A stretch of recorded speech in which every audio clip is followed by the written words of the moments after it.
Welcome, everyone, to the weekly rankings on the Wednesday version. But wait, it's actually Tuesday with Jim Coventry here in the RotoWire office. Of course, Joe Bartel as well, too. Normally do this every Wednesday in the morning. Given that we're having our office, our RotoWire festivities today, it was awesome for Jim to travel down here to Madison and to get to do this in person, more or less. We're in different rooms, of course. But it's nice to see you, Jim, here live. And going over these rankings, I thought it was a good idea here to do it on Tuesday. 4 teams on bye. This is likely a crucial week if you are trying to get into the fantasy playoffs. I know in a few leagues I am desperate to try to get a win and make sure I can make my way one more week into the fantasy postseason, but also preparing for what that looks like for the fantasy postseason as well, too. Again, 4 teams on bye, no Thanksgiving stuff that we have to worry about this time, but crucial games and crucial offenses that I frankly don't know if I have an answer for. And we'll start with a team that played on Thursday. Everyone was expecting Lamar Jackson and that Ravens offense to finally get right against the Bengals last Thursday. That was the nightcap of what was an excellent slate of football games overall on Thanksgiving. Furthest thing from the truth. The Ravens once again struggle. Bengals pull off an upset win. We are friends with the guys at the Athletic, Robert Mason Company, do a fantastic job just talking about football every single week. That's my must listen to podcast. They were talking about how Lamar Jackson looked healthier to them than he had in recent weeks. I don't know if I would agree with that. I thought Lamar Jackson still looked slow. I didn't think he moved around very well. The throws were really bad too. And maybe I'm just assuming Lamar Jackson can be better than what he is this year. But for a guy that seems to add injuries every single week, I think he's clearly dealing something with. And now it becomes an issue because the Ravens on the strength of schedule tool on RotoWire have one of the best ones rest of the way. You can't really bench Lamar Jackson if you have him. But my goodness, he has been an absolute sieve in terms of fantasy points and gets the Steelers this week, which should be a good matchup, but I don't know if I can trust him anymore.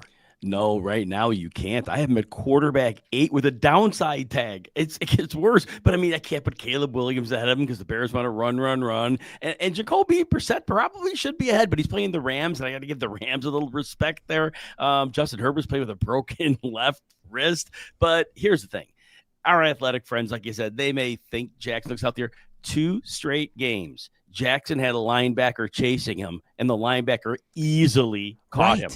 He's not healthy. That's all I need to see. If Lamar Jackson can't get away from a standard issue linebacker like one from the Bengals, it's not so good. We're not talking like running from like one of these elite runners. Right. It's not the case. And here it was, Joe. So he had the hamstring issue, but then he's popped up on the injury report with a knee, a toe, an ankle. These are probably compensatory injuries. What happens is you have a hamstring and you're coming back, you're hurried up, but you're not quite running with your same gait. Yeah. And then what happens is you hurt something else. And my imagination tells me that's what Jackson's going through right now. And I don't know how quickly health is coming because he could have actually injured other parts of his leg while trying to baby himself through the hamstring injury. I think it's very clear. Again, you could go back and watch that Bengals-Ravens game from last Thursday.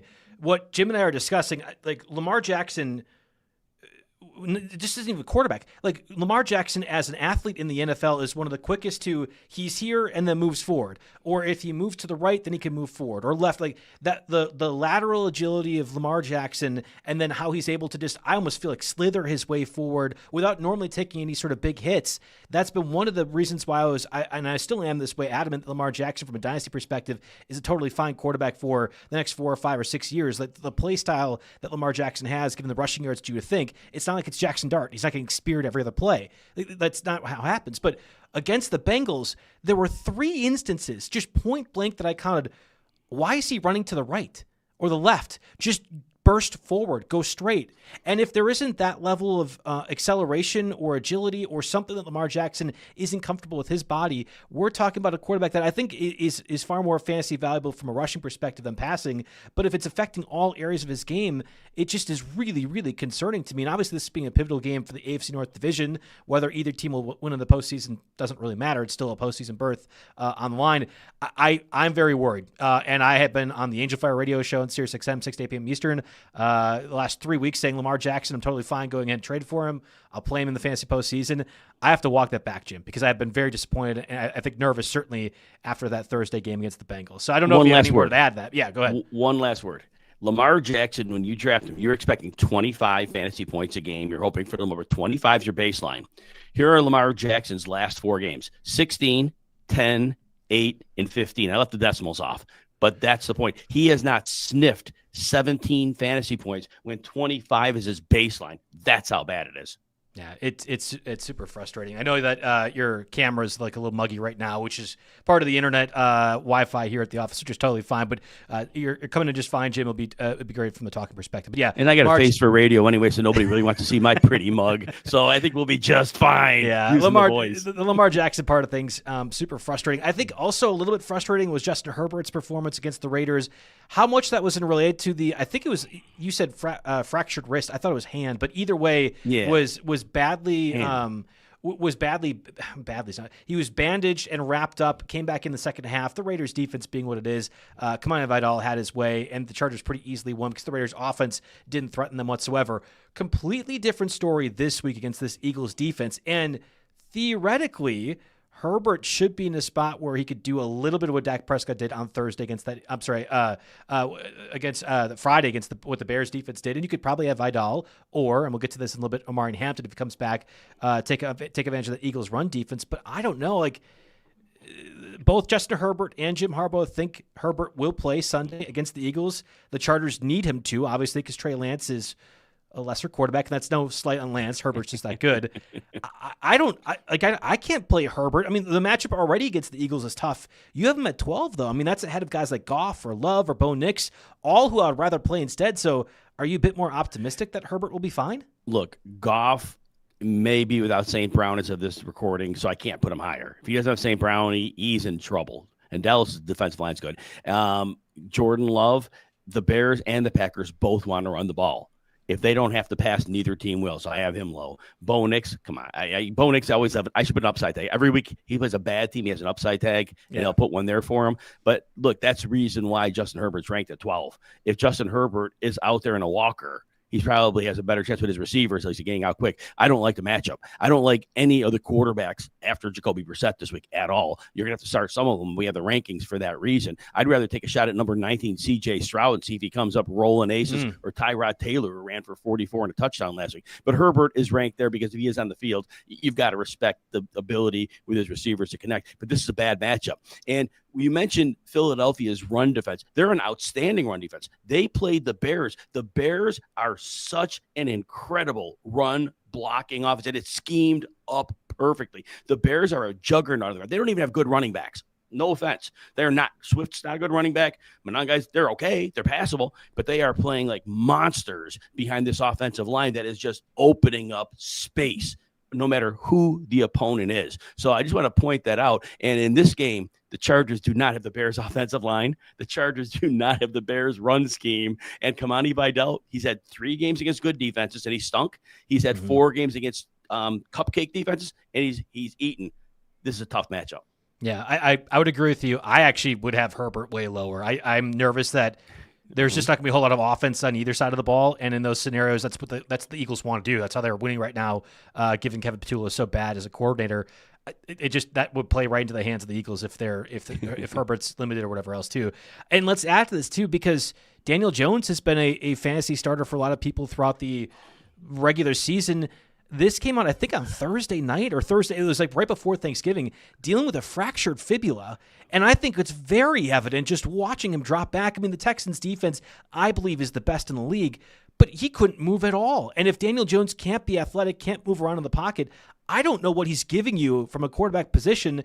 And case in point, Colts end up losing the Texans. This could get out of hand here with the end of the schedule for the Colts right now.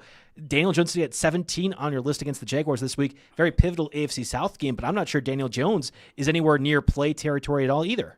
Yeah, and Jacksonville's actually playing better defense. At some point, if Jonathan Taylor gets going on the ground, and he hasn't, he has not been great in a few of the recent games. He had one big game in there, but recently he's not getting those 100-yard games. And what happens is then they have to throw the ball in predictable situations. If Taylor gets going, and they could use play action, or if they're throwing in unpredictable situations, even with the leg, he has Pittman. They use Downs a little less. They got Pierce, who's great. They got Tyler Warren. So I rank Jones where he's at. just under the premise that Jonathan Taylor in any given week could get it going. And if he does, it makes life so much easier. But when Taylor's not rocking, really, we see the limitations of Daniel Jones on full display. I think we're good to move over to the running back position if you're good with that, Jim. Yes. All right, so the up top guys are very clear, right? Jahmyr Gibbs, James Cook, Josh Jacobs, Devon Achane, Jonathan Taylor, Bijan. It's all the volume that you'd assume with that too. Kyron Williams, who had left that game in that loss to the Panthers with an injury, comes back, scores a touchdown. Kyron Williams is presumably fine. We'll to see the practice report on Wednesday just to make sure. We haven't had any indication that Kyron Williams is out. The two red indicators are actually really interesting to me because Saquon Barkley, much the same way that Lamar Jackson was a guy that I was touting 2 weeks ago as a trade candidate entering the fantasy postseason, Barkley's rest of season schedule outside of this Chargers game looks fantastic, but we can't trust the Eagles offense whatsoever to be able to actually get Barkley the ball. And I'm a little bit nervous as well too. You have him sitting at 13. That's technically in a 12-team league right outside RB1 territory. What's your thoughts on Saquon Barkley this week and rest of the season given the Eagles struggles? It's the irresponsibility of offensive coordinator Kevin Patullo. Barkley's first 4 carries against the Bears, 5 yards, 5 yards, 9 yards, and 5 yards. He had 4 carries, 24 yards. He was facing a Bears defense that's A, bad against the run, and B, they were missing their top 4 linebackers. This was a game where if they decided to say, we are leaning on Barkley, we're going downhill, they can't stop us, that would have worked all day long. But Kevin Patullo starts mixing it up, and the whole offense gets discombobulated. They fall behind. Game script goes away from them, and they missed a golden opportunity to at least match the Bears blow for blow on the ground, which didn't happen. So right now, like you said, we can't trust the coaching staff. Now, Barkley hasn't been great. He is not creating on his own. The line isn't getting him space, and that's the great running back should be able to overcome that. And Barkley has not done his part either. Now, he's had double-digit PPR points in most games, so he hasn't been a mess. But the Chargers are a well-disciplined defense, and they get to the tackler. They get to the tackle spot. And so Barkley is going to have to really make it happen, and I haven't seen that happen, so I have him ranked low. Now, maybe he catches 4 passes. There have been games where he does that, and maybe he scores a touchdown, but it's a lot of maybes there. Yeah, absolutely. And again, rest of the season, I think Barkley's schedule looks a lot better, but I just have zero faith in what the Eagles are choosing to do. Like, this isn't the 2,000-yard Saquon Barkley. I thought for sure it'd be the volume of carries that he had last year. It's actually just, it feels like offensive ineptitude, right? I mean, like the problem is coming from within the facility. It's nothing to do with an injury or anything else with Saquon Barkley. Very frustrating if you are reliant on any of the Eagles, but I think Saquon Barkley quietly is one of the bigger ones. It's frustrating as well, too. It's very interesting. You have at number 18, DeAndre Swift, running back for the Bears, and number 19, Kyle Monangai, running back for the Bears. To your point, given how great the Bears have been scheming the run defense, now the Packers without interior defensive tackle Devontae White done for the season. In games in which Devontae White has missed earlier this year, Packers run defense was, I think, like top 25 or 26. They weren't league worst, but significantly worse with Devontae White out. We'll have to see if the Packers can scheme anything accordingly. Green Bay knows the Bears want to run the football. Every team knows the Bears want to run the football, but I don't know if we knew to that extent come Friday. I think everyone knows now, and I wonder if there's a way to scheme accordingly for that. However, at this point, with the volume that both Swift and Monangai are getting, it's very interesting that this is not this guy could be injured and that's why he's there. You believe both these guys are basically must-starts in your lineup right now. You know, the problem is going to be this. They're both involved now. It's hard to say one's better than the other. It's probably an actual hot hand approach. And that's what I believe. I believe if one of them gets hot and the other one's not, then one player will take the lead. Last game, we saw Monangai's the closer. If they get a lead, he's going to be the closer. He's a more powerful back. But right now, and I imagine that Coach Ben Johnson has to realize they're pretty much the same player. They do it a little differently, but the same results are there. And so I do think they're both going to get big work the rest of the way. Now, Green Bay can make them irrelevant if they can get out to a lead. Now, there's no guarantee that happens, but if they can get out to an early lead and make the Bears throw the ball, the game script could go against that. But I think the way it's shook out, I think that both teams are going to be able to run the ball. So I think there's going to be a lot of run volume for both running backs here. Sorry, I was making sure we were getting a question answered. I would agree with you.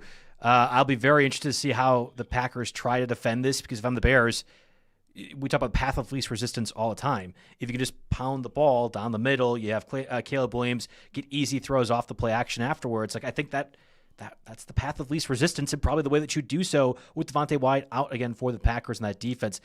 Very curious as well, too, with Chris Rodriguez at number 22. We did not talk about the Commanders at all offensively with the quarterback section. We'll have to see if Jaden Daniels is available. It sounds like he could play this week. I don't know why the Commanders would choose to do that, but I've been wrong about this before with Joe Burrow. We'll have to see if Jaden Daniels is out there. And then for the Vikings side of things, it sounds like McCarthy would be back from his soft benching slash concussion from last week because Brosmer was, shocker, equally or if not outright worse than what McCarthy has been this season. Okay, great. Well, if it's two bad offenses and two defenses, the Vikings are a good defense. You would think there's not a lot of points overall scored in this, but the volume that Chris Rodriguez is getting, I mean, my co-host on the Monday podcast, Jake Latarski, has been pounding the table for Rodriguez as a pickup and play in certain times with 4 teams on bye this week. Maybe Rodriguez is the perfect fill-in. So you have him at 22, despite what I would imagine being a very low total for this game come Sunday. Yeah, and that's the reason they'd run him. If you don't need to throw the ball, why would you? And if they played Daniels, they don't really want to overexpose him, I would think. And Minnesota's a terrible run defense. And Chris Rodriguez is a powerful runner. And that's the type of runner who could really take advantage of Minnesota. And it's not like he only sticks between the tackles. He can get to the get a little more to the outside, so not to the stretch to the corner, but he can get to the tackle box and run. And he scored touchdowns in 3 of his last 4 games, double-digit carries in the last 2. It's very clear he's the lead back right now, and there's nothing he has done, Chris Rodriguez, to make us think that there's any way Krosky Merritt is pulling the job back from him. So right now, Chris Rodriguez is their starting running back. Again, expect double-digit carries and a strong, if they're in that red zone down deep, he's a finisher. Yeah, I think that makes sense to me if we believe the Commanders will score points. I don't know if I'm there. Like, for example, you have Quinshon Judkins at 26. Maybe I'm biased because I have a lot of Judkins and I really need him to do well this week, which means he's not going to do well because I am desperately in need of him to do something. But I mean, Tennessee's defense is not good against the run. Oh, they're phenomenal against the run, Joe. Oh, I thought they were bad against the run. No. They have been. This is Devondre Sweat. See, earlier in the season, you look at the full season numbers. Devondre Sweat missed 4 or 5 games. He's their nose tackle. Oh my gosh! Once he's on the field, he frees up everybody else. It's like those old days of older people remember Ted Washington, like the 380-pound dude in the middle. Devondre Sweat might be 380, but he commands that whole middle. He just basically eats up the interior, and everybody else swarms to the ball. Yeah, Jeffrey Simmons is unleashes a run defender with him there as well. They have been really good against the run. So you're right, full season they haven't been, but when Sweat's on the field, oh my gosh, they are nasty. Yeah, good point. I guess I'm looking at the Texans week 11, Seahawks week 12, Jags week 13. You had the bye in week 10. But think back to that Seahawks game. We were expecting way more. It was actually the Jackson Smith and Jigba game. You have Jacksonville do things with Jacoby Myers for the most part, but Brenton Strange does well. And that was the first game in which the Texans are starting to get the ball moving a little bit more and still only win 16-13. They used Woody Marks 18 carries for 44 yards. Really, since the bye week in particular, that run defense has been a lot better. So if Judkins, we think, gets the volume, would he get the check down passes like to sustain himself from a full point PPR perspective? Or is this really, hey, let's hope the Titans make more mistakes offensively than we will because then we could capitalize on them that way?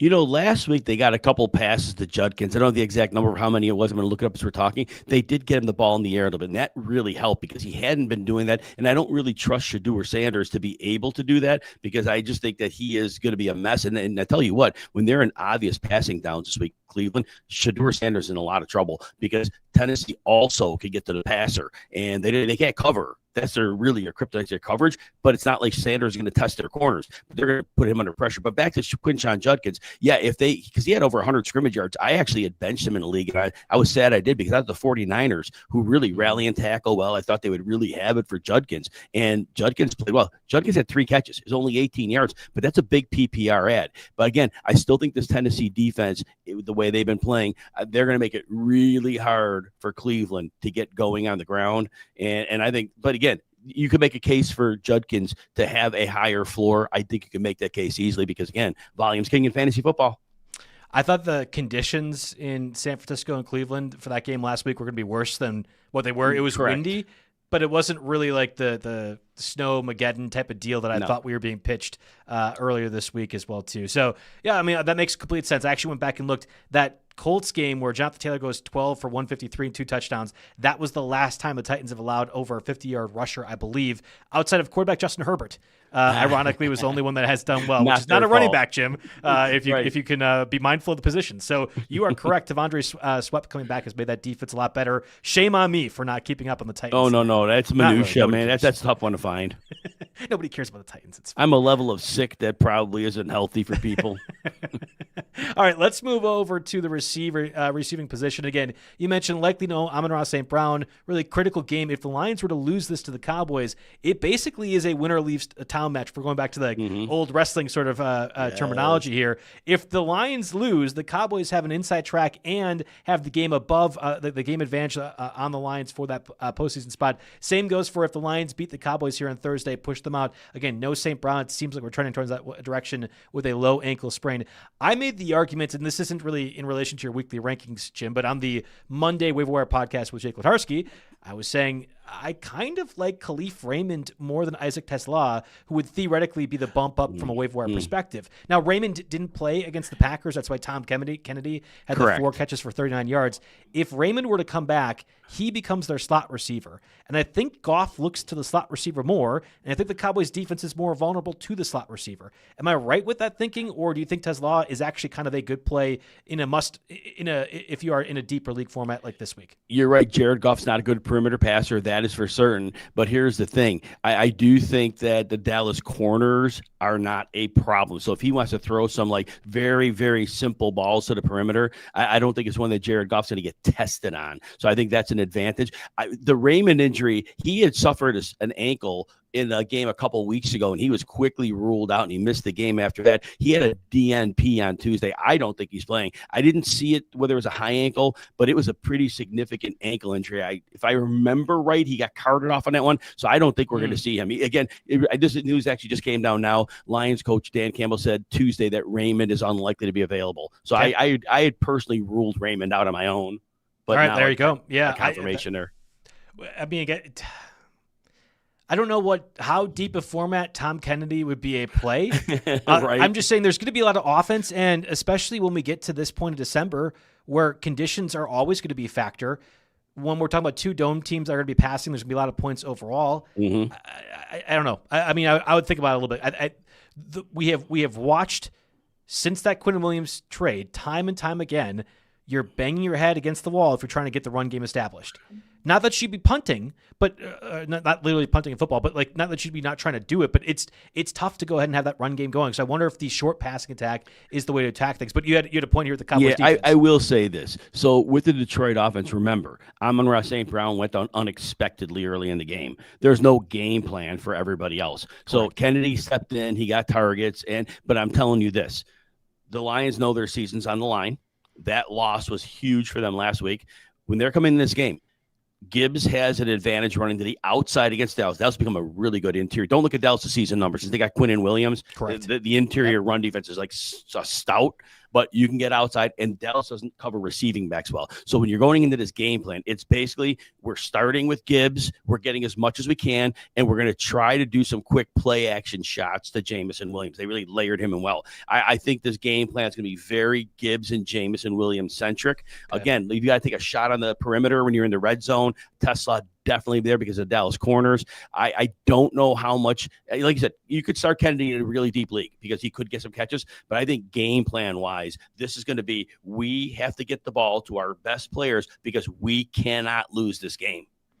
Yeah, I think that's probably a good call. I'm looking forward to this one. I think it's going to be a fun football game. Obviously the stakes, this should feel like a playoff game because it is. I mean, again, basically a loser leave town match. Yes. Whoever ends up losing this game will have their postseason odds significantly shrink here entering week 14. I might have missed this as I was traveling around a lot today, but you have T. Higgins, no yellow listed. Is T. Higgins going to be available this week? Because that could be really critical against the Bills. Another game where we probably think there's going to be some points involved. Yeah, when they get the concussions, I think I just default to one game off, and then I just kind of, until I hear they're not going to play second. But you know what? He was still in concussion protocol as of Monday, December 1st. So, yeah, there is a real chance he doesn't play. So I just had the yellow tag down. I'm glad you pointed that out. Every concussion's different. Some concussions could land you on IR and end your season. Some could just be, and I just mistakenly made the assumption of one game. But again, you'll know by Sunday, obviously, his status. if he doesn't put in a full practice Friday, you're not going to see him. Yeah, that's exactly it. So we'll put him at wide receiver 8. We'll keep him there because the Bills can't stop anything. I predicted that game 38-37. I predicted 75 points scored in that game. Maybe it doesn't hit that, but I'm betting the over. But yeah, so T. Higgins would belong because this is going to be the Joe Burrow. Now he has both of his guys if Higgins comes back. Right. Yeah, and they can run the ball too, right? I mean, that should be Chase Brown getting a little bit more yardage as well. Yes. He's been picking up in the second half of the season. The Bengals should do almost anything they want offensively, and it is going to be on the Bills to sort of counterpunch every single time. I think they will. Sneakily, that one is also an important game for the Bills in terms of their postseason aspirations and what they want to do, winning games in the postseason, not just getting there.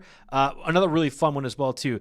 Going to jump to a game that, again, probably doesn't have as much consequence, but from a fantasy perspective, I get asked this question all the time, so I'll deviate to you, Jim. We mentioned Bo Nix at quarterback 15. Raiders defense just not very good overall. The offense is worse, and it's made the defense have to be on the field far more. It's made that defense, I think, play worse or have the metrics that are the defense looks worse than it might actually be because they're on the field as much as they are because that offense is so miserable. I have had every single week a question of who is the number one receiver for the Broncos, whether it be Cortland Sutton. I've had some Troy Franklin stuff as well, too. We've even got a little bit of Bryant, their third-round rookie pick as well, too, that he's been getting more involved. How do you sort through the Broncos receiving core, and are you comfortable playing 2 of the 3, whether it be Sutton, Bryant, or obviously Troy Franklin? Like, is it to a point where in a 12-team league that you're not even looking at any of them with how they spread the ball around? Coming out of the bye, Sean Payton, as always, threw us a curveball. Now, actually, the snaps for Franklin were starting to trend down. Week 9, he played 80%. Week 10, 74. Week 11, 66. Well, coming out of the bye, 53% of the snaps. Pat Bryant was on the field 70% of the time. And there have been a lot of people with whispers. Remember that Pat Bryant talk early in the season preseason by Coach Payton saying that he wants Bryant to be his next Michael Thomas. Now, he's not going to be Michael Thomas, but if Sean Payton has that opinion of him, he's going to push this young man in the lineup. And with 70% snaps and 7 targets to 3 for Franklin, I think out of the bye, I think even though Franklin had a couple decent fantasy games, I think the inconsistencies in Franklin's game, I think Sean Payton said, I've had enough.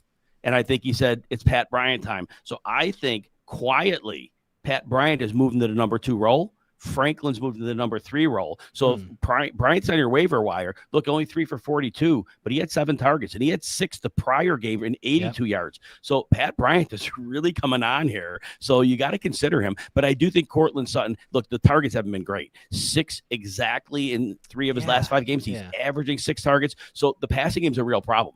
I still think Sutton, even though he had fewer than 30 yards in 2 of his last 4 games. I still think you start him because in the red zone, he does have capability, scored in 2 of the last 4 games. I still think he has touchdown upside. We say this every week, Joe, when we do the rankings, once you get past the top 12 or so receivers, good luck with any of those players, trusting any of them. Like literally Romo Dunze, Emeka Ibuka. Can you trust any of these guys? And the answer is no. You can't trust like any of them. And so that's become the problem. And Sutton just fits in that same bucket with the rest of them. Well, I'm going to make your life even harder, Jim. I mean, that's what I'm here for as your co-host on the weekly Wednesday rankings here on Tuesday. But I think there is no greater example of after the first 12 receivers just throw your hands up in the air than Justin Jefferson, who was conventionally a top 5 pick entering this year, was one that I was very nervous about after week 1, watching McCarthy play against the Chicago Bears. And everything that has unfolded since has been incredibly frustrating. This is the worst fantasy situation. We could whine about Lamar Jackson or like I was very annoyed about the Bucky Irving thing because he was never put on injured reserve and we had no idea what was happening week to week basis. With as bad of a quarterback play as the Vikings have tried out now, really since that Carson Wentz injury, you can't play Justin Jefferson. And yet every single week, I'm playing Justin Jefferson because theoretically, this could be the one time the Vikings figure out how to get the ball to him in his hands. And I am losing sleep at this point, trying to play Juwan Jennings or DK Metcalf or Stephon Diggs over Jefferson, much less guys like Christian Watson or Wan'Dale Robinson, who shouldn't have the name value at all associated with playing over Jefferson. At this point, though, is it just worth removing the headache? Like how do you I'm sure you get asked this all the time on Sunday. How do you justify playing Jefferson whatsoever at this point? Okay, here's the deal. Jefferson with Brosmer, 2 catches, 4 yards. But Justin Jefferson has had, and it's been in the last 4 weeks. He had a 7.7 PPR and an 8.8. It's terrible, but it's not the end of the world. He did something. Now, he's only scored 1 touchdown since week 1. That's a problem. But if you even go back with J.J. McCarthy, from week 2 through week 8, he had at least 74 yards in every single game. That was 7 games of at least 74 yards. Now, it's gotten ugly since. In McCarthy, we had a 47, a 37, a 61, and a 48. So there's a small floor there. And I think if you frame Jefferson with McCarthy as a flex play, you draft him as your overall elite receiver. He's not that. He's a flex play right now. Mm-hmm. But if you play him as a flex play in a PPR league and you're getting 8 points to 11 points a game, which has been his last 3 other than the Brosmer game, I think you rationalize it and say, okay, that's what I'm getting out of him. Bonus if he scores a touchdown. Bonus if he goes back to the production he had from week 3 through 8 with McCarthy. And they are playing Washington. And Washington's a horrible, horrible defense. So if there's any opportunity, Jefferson, this week, you might be able to, feel a little better about it. Yeah, squeeze some points out of it. I need Jefferson in a few leagues very critically, so he will do nothing. I can guarantee that right now, given how it's been. I'll stick with one more receiver in this tier, and you mentioned him a little bit earlier. I've had a lot of questions also related to Emeka Egbuka, rookie receiver for the Buccaneers. Obviously, it was terrific to start the year. I think people who are planting flags on Emeka Egbuka have been kind of ignoring what's been happening in recent weeks, and whether that's in relation to Baker Mayfield being dinged up or even Emeka Egbuka as well, who is dealing with injuries as well too. Think about this time period in college football. The season is basically done. Shocking that there's a rookie wall that sometimes happens as well too for these players, even as elite as you think Emeka Egbuka might be. The Saints defense doesn't scare me whatsoever, but Baker Mayfield being limited and not being able to pass or move around or do the things that you want to do, and how Chris Godwin seems to be getting a little bit healthier with Bucky Irving back too. Is it possible that Emeka Egbuka is just going to be faded out of this offense as the number 1 guy, and especially if Mike Evans comes back more like the 2, 3, 4 that we thought he'd be to start the season? They never expected Egbuka to be their number 1. And what happened was, obviously, with Evans hurt and earlier in the season, the role where Egbuka was like moving up. Well, what happened was once Evans was gone and there was no Godwin, defenses just decided to say, oh, okay, well, Ibuka's our number 1. So we're going to use cloud coverage. We'll put a shadow on him. They just took him out. And there are some receivers that can overcome that. We see it all the time, like Jamar Chase as a rookie. Right. All right, fine. Well, if they gave him the alpha coverage, fine. Jamar Chase is Jamar Chase. But not every player who's a first-round draft pick can come in and just immediately overcome that. Egbuka might be able to do it next year or the year after, but sometimes it's the lack of the experience, and you can gain it. Some players have the ability that's so good it doesn't matter. And I think Egbuka falls in that other bucket where eventually he could beat bracket coverage and cloud coverage, but right now he's not there. And being the focal point of the defense, we're taking you out. And Baker Mayfield hasn't helped, okay? Because there have been times Ibuka's not hit. Ibuka's had some drops, but there's also been some bad passes by Baker. So it's a combination of a lot of things, but I do think defenses taking Egbuka actively away have hurt his ability for upside. And I do think he will just morph back into that role where he's going to get you to, 40 to 60 yards if Evans comes back. He's maybe set to practice, but that'd be at the very end of your fantasy playoffs. Godwin looked good last week. Chris Godwin finally looked like, he dropped a touchdown. He felt so bad. You could tell when he looked at Baker, he just kind of like half dropped his head a little bit. He looked like the body language. He was really like sad he did that, but he's back. Yeah, I would agree with you. The way I normally answer these questions, who has the most likely chance to score a touchdown? Right? I mean, that's you're talking about Justin Jefferson, a flex play, which is crazy to think about as the number 5 pick, whatever it was in the first round. I have confidence Courtland Sutton will score against the Raiders. I think Emeka Egbuka is probably in a good spot in divisional matchup for the Buccaneers, a game that they have to win to kind of keep pace in the NFC South. Like that's sort of how I see these types of spots, and I would rather feel comfortable going with the Emeka Egbukas or Suttons as to score points as a few of these others. One other receiver I want to quickly get to here, buried very far on your list, the only green that actually is on there, Adonai Mitchell at number 45, a guy that we talked about on the Wave War podcast on Monday. I mean, John Mechie gets involved, still had a lot of targets, and a very bad dropped touchdown as well, too, against the Falcons. That one hurt me. That I was playing him in a few leagues, of course, as well, too. I don't think it's Adonai Mitchell or A.D. Mitchell becoming the Jets' number 1 target, but that Tyrod Taylor has been just a competent veteran that has elevated the passing attack overall.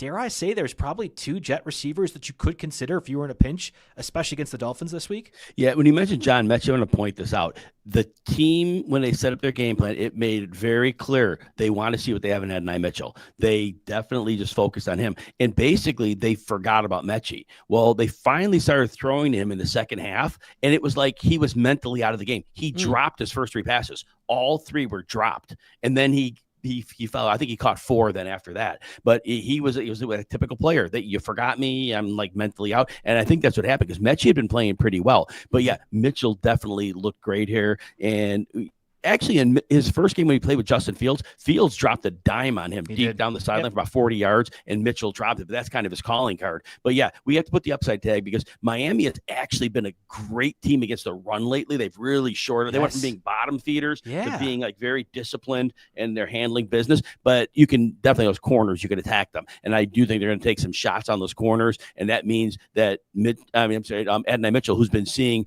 a very good depth of target, 11.6 yards is well over like the 70th percentile. Yeah, they're going to continue to cook him some deep shots. I only have one tight end question. Again, you can see in the weekly rankings here sort of how this lies. Much in the same way we're talking about like wide receiver 20 being the same as wide receiver 30. Tight end 6 is probably the same as tight end 20. It's just been a very frustrating spot to be in right now. If you have Dalton Kincaid, though, and I actually saw him dropped in multiple leagues as we've been waiting through whatever this injury is for him, theoretically, this should be a great spot against a Bengals defense that really is bad against tight ends. It was not Mark Andrews, unfortunately for me, that did things last week. It was Isaiah Likely. But the Bills used Kincaid in that same way. If Kincaid is ruled active and available for this game, he basically is must-play territory, correct? He is absolutely must-play territory. The Bengals were giving up something like 90 yards a game to tight ends, and that would have held because Andrews and Likely went well over 90 yards in that game. Yep. They're giving up, I believe it was 13 touchdowns, which should have been 14, but Likely doesn't know how to hold the ball, when it gets to the end zone. Yeah. Now, it wasn't quite Imari DiMercado bad because at least that ball got punched out, whereas both DiMercado and Adonai Mitchell, actually, when he's with the Colts, they just decided to throw the ball over the goal line and out of bounds. Anyway, I digress. But yes, Dalton Kincaid is a must play here. And here's the thing. Cincinnati quietly has actually had good outside cornerback play. It was horrible. They've really come around. But where can you attack them? The tight end, the slot, and Khalil Shakir. You notice I have Khalil Shakir higher than usual. I have him at wide receiver 28. I'm adding an upside tag to him actually as we speak because they're the worst team in the league against the slot. They're the worst team in the league against the tight end. And with the way the Bills offense is going right now, they can't throw to the outside anyway because their receivers outside are terrible. So this is a game where run Cook, but you pound Kincaid, you pound Shakir because the Bengals can't stop it. I wanted to try to give like some sort of context for this Kincaid part. Again, you have a number 3 at tight end. That would be really high. There is a league in which I have Mark Andrews, Kincaid, Gadsden, and I'm kind of just cycling through. It's just those are the 3 best guys to have on my roster. Clearly, I'm playing Kincaid at tight end. But at flex, if I want to have Mark Andrews at tight end and then Kincaid over Michael Wilson, if Marvin Harrison is available, or Kincaid over Chris Godwin. Like, how confident do we think Kincaid will be good if he is active for this game? Because that we're talking about very clear flex territory if he's over those guys. We have seen teams actively game plan their tight ends against Cincinnati. The book is so far out. Remember, Colson Loveland had that game. The Bears didn't use Loveland like that till that game. Yeah, Isaiah Likely was not a factor in their offense other than one game all year. And yet they made it a point to focus on the tight end because they know since that film is so out. So there, and I know Dalton Kincaid has not seen more than 6 targets in a game all year, and he's only had 3 or fewer in 3 of his last 5 games. Now he may have left one of those games early with an injury, so there's that. And his snap count had gone down a little bit, but there is no way that they don't know this. And this is a really big game for Buffalo to have to win because they're just competing for playoff spots. So they're trying to hang in there. And if they don't take advantage of that weakness, that would be a tactical coaching error. I agree with you. I think I'm convinced Kincaid is going to be in every one of my lineups, and because of that, he'll let you guys down. So the Bartle curse is out there, everyone. You have heard it now here on the station. Do not play Kincaid because I have to play him everywhere, and he will let me down as most of my team seems to be doing this year. Again, that was the last tight end note I wanted to mention. I wanted to circle back to Lamar Jackson real quick. We had King Cards ask a question that I thought was pretty good. It's a trade-related one. Do I trade Lamar Jackson, Kyren Williams, Metcalf, and Corum for Mahomes, Travion Henderson, Tet McMillan, and Sharp? We can answer that one specifically. That's fine, Jay. But more importantly, I wanted the listeners to understand what level of confidence do you have in Lamar Jackson rest of the year? Because the Chiefs, for example, have a very difficult end-of-season schedule. Patrick Mahomes is not a guaranteed, I think, quarterback 3 or 4 moving forward, and especially this week against the Texans defense, for example. Like, this is a really tough spot to be in. Is the level of concern you have Lamar Jackson so great that you would be trying to do whatever you could to get off of him? You know, when I look at the trade, I mean, Mahomes has been fantasy gold. He's been very, very good. And obviously, when they get eliminated, it's not going to be technically eliminated until the very, very end. They'll somehow be in this spot where, if this 17 things happen on Sunday, they'll still be alive.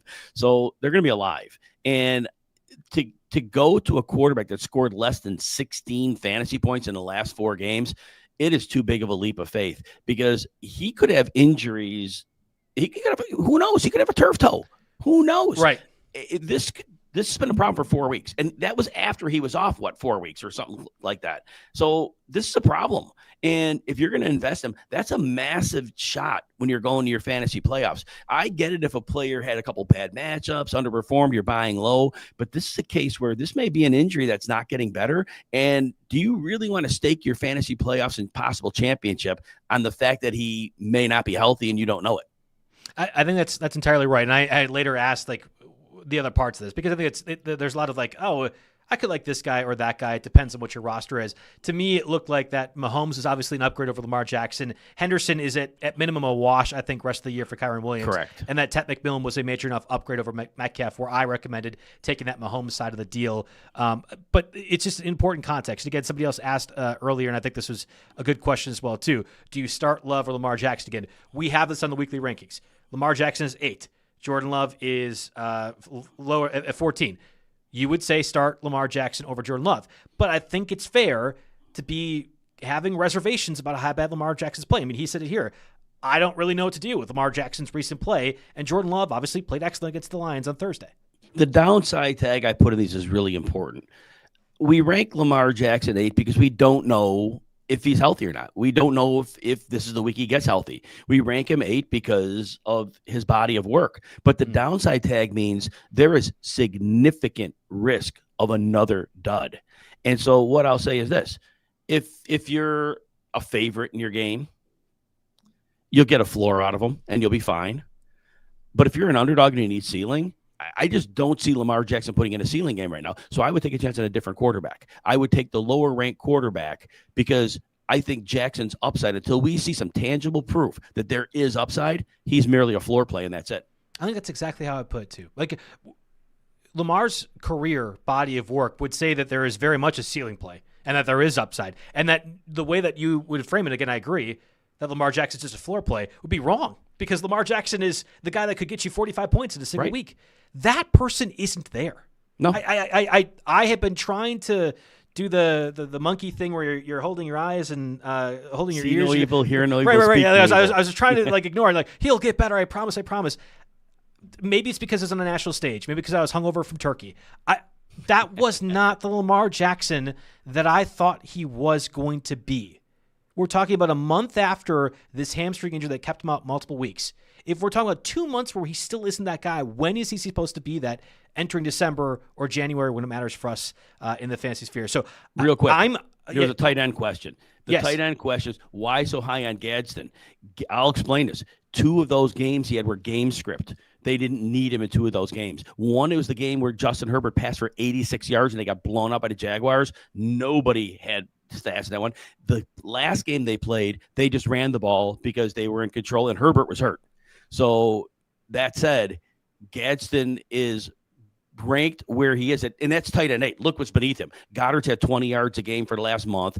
Schultz, you could make a case for Schultz always because he's been PPR king. Juwan Johnson doesn't have any more of a ceiling. So Gadsden is the first player in that bucket of players. You can make a case for moving Zach Ertz way up there, but it's a big bucket of players. They're kind of all the same. But Gadsden, 2 of those games were definitely game script related. Yeah, I would rather have Juwan Johnson, but that's probably it on that list. And I think it's only because I think the Buccaneers will score points, and therefore Tyler Shuck, who's been averaging 35 attempts since he's been taking over as a starting quarterback, the volume alone just allows for Juwan Johnson in PPR leagues to get like 6 catches for 60 yards. 12 points is 12 points, especially with the way the tight end position is sort of shaken out. So I would have more confidence he could do that than Gadsden. But again, I think the Eagles-Chargers game is just going to be low scoring overall, and it makes me very worried if Herbert is at all limited because of the surgery that he had yesterday, what that offense overall looks like. All right, well, that does it for us here on the weekly ranking edition on Wednesday, but actually on Tuesday here. If you have any questions for Jim from a start-sit perspective, he does the Sunday show as well on the RotoWire YouTube page. Otherwise, at Jim Coventry NFL as well, too. I know a few of you are asking drops or start-sits. Jim's always been great about answering that stuff on Twitter, on X, at Jim Coventry NFL. Thanks, everyone, for listening, and we actually will not be back. I think next week it'll be just Jim doing it solo. I will be on much the 9th vacation. next week. Are you off the 9th? Yeah, you're off the 9th next week? Yes. So it'll be just you handling things next week solo, which will be fantastic, as always. Thank you. All right, see you guys.